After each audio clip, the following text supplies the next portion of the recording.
আসসালামু আলাইকুম বন্ধুরা, এবি কিচেনে সবাইকে স্বাগত। আজকে আমি দেখাবো বাড়িতেই থাকা দুটি মাত্র উপকরণ দিয়ে ইস্ট তৈরি।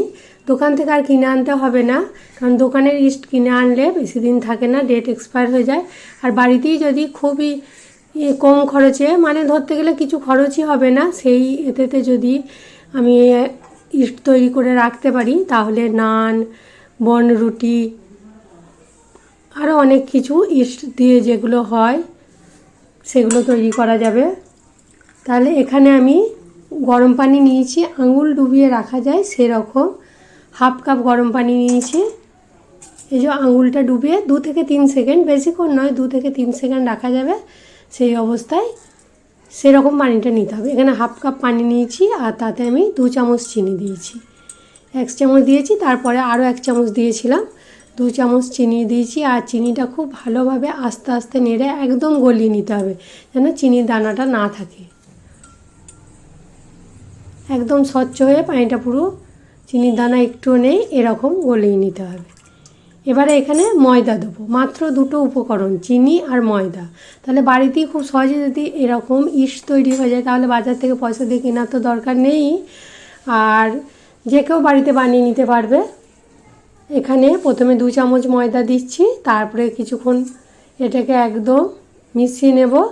আর যদি এরকম হ্যান্ড উইক্স থাকে তাহলে কোনো লাম্প থাকবে না, তাড়াতাড়ি বেশ ভালোভাবে মেশানো যাবে। আর না হলে চামচে করেও মেশানো যাবে। এভাবে ঘুরিয়ে মিশিয়ে নিলাম, পাতলা আছে। আরও আমি 2 চামচ দেব। এখানে মোটামুটি 2 চামচ চিনি লেগেছে আর 4 চামচ ময়দা লেগেছে, আর পানিটা হাফ কাপ। মেজারমেন্ট কাপের হাফ কাপ পানি ছিল, আমি মাপিনি, কিন্তু ওই অতটাই হবে।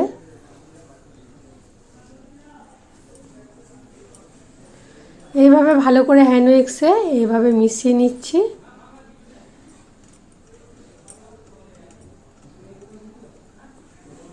বেশ ভালো মতো মিশানো হয়ে গেছে, একটাও লাম্প নেই। এবারে আমি এর ঘনত্বটা চেক করে দেখাবো কী রকম হবে। এই যে চামচে এরকম তুলছি আর এভাবে একটা আঁক কাটছি, এই যে ওটা মিটছে না, এরকমই ঘনত্ব হবে। তাহলে 4 চামচ ময়দা দিয়ে আমার ঘনত্বটা বেশ ভালো মতো হয়ে গেছে। আর এটা শীতের দিনে হলে 20 ঘন্টা রাখতে হবে, আর যদি গরমের দিনে হয় এখানে 15 থেকে 16 ঘন্টাতেই হয়ে যাবে। আর নর্মাল যে চিকে ধরুন রেশনের মাল আনে, ডাল, সেই ক্যারিগুলো নিয়ে আমি গাঢ়া রেটে দিচ্ছি। আর এখানে ময়দা নিয়েছি আমি, আটার সাহায্যও হবে, যদি আটা দিয়ে করা হয় তাহলেও হবে। এভাবে এবারে গাঢ়াটা ভালোভাবে এঁটে দেবো।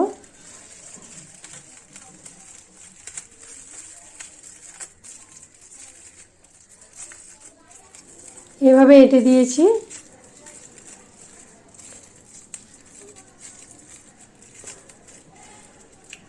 আর এবারে এর উপর থেকে 4টে আমি ছিদ্র করে দিচ্ছি, যাতে বাষ্পটা বের হয়ে যায়, নাহলে ঘাম পড়ে যেয়ে এটা নষ্ট হয়ে যাবে।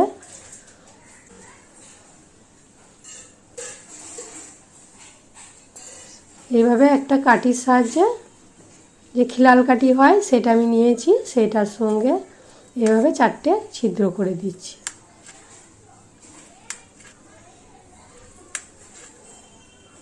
আর এটা যেখানে রান্না হবে চুলোর কাছে গরমে রাখলে সব থেকে বেশি ভালো হবে। এটা আমি রান্নার জানালার কাছেই রেখে দিচ্ছি, কারণ গরম তাপটা উঠবে, আরও তাড়াতাড়ি ভালোভাবে ইস্টটা তৈরি হয়ে যাবে। আর এটা মোটেই হাত দেওয়া চলবে না, একভাবেই বসানো থাকবে। এটা বর্ষা আর বৃষ্টি হচ্ছে, ঠান্ডা একটু ওয়েদার আছে বলে আমি এটা 20 ঘন্টা রেখে দেব। আর উপর থেকে একটা তোয়ালি চাপা দিয়ে দিতে হবে। আমি ডবল করে 2টো কাপড় চাপা দিয়ে দিলাম।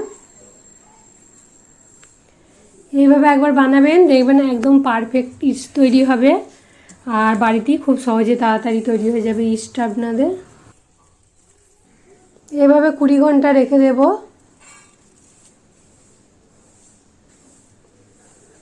20 ঘন্টা পরে আবার ফিরে এলাম। এবার আমি দেখব আমার ইস্টটা কীরকম তৈরি হয়েছে।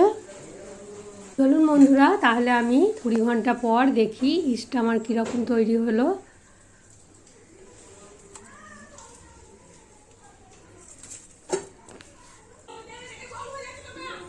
এবার আমি খুলে দেখাচ্ছি ইস্টটা আমার কতটা সুন্দর তৈরি হয়েছে। একদম পুরো পারফেক্ট ইস্ট তৈরি হয়ে গেছে। একদম বিন্দু বিন্দু বাবুলস এত জমেছে, পুরো একদম পারফেক্ট, দেখলে অবাক লাগবে, খুব সুন্দর এবং ভালো হয়েছে।